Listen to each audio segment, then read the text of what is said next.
Hi friends, ఇవాళ మేము చేపల్లోని జన తీసుకొచ్చాము. ఫస్ట్ ఆయిల్ వేసుకున్నాము, తర్వాత ఉల్లిపాయలు, అల్లం పేస్టు, కొంచెం కరివేపాకు, కొంచెం పసుపు వేసి ఫ్రై చేసుకోండి.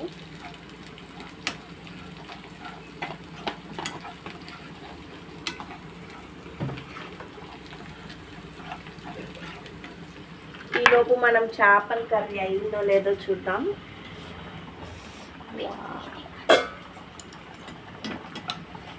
ఇటు చేపల కర్రీ,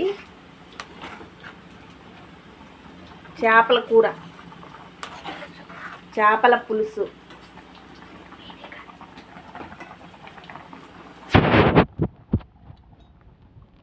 ఇప్పుడు ఇది ఫ్రై అయిపోయింది. ఇప్పుడు మనం జన ఇందులో వేసేసుకుందాం.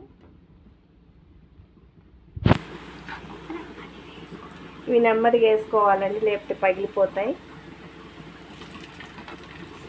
సిమ్లో పెట్టేసి లైట్గా ఫ్రై చేసుకోవాలి.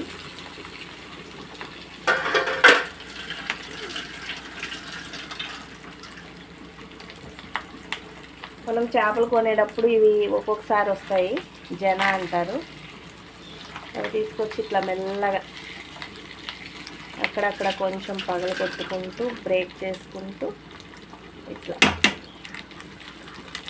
ఇదైతే అన్నంలో కాదు ఫ్రెండ్స్, మామూలు చపాతీలోకి కానీ విడిగా తినడానికి బాగుంటుంది.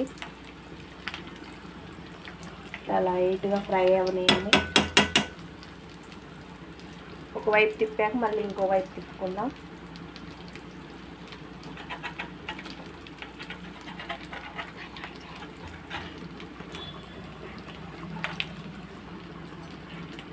ఇట్లా ఫ్రై చేసుకున్నాక కొత్తిమీర, కొంచెం ఉప్పు, కారం, పసుపు తగినంత వేసేసుకొని తినేయడమే ఫ్రెండ్స్.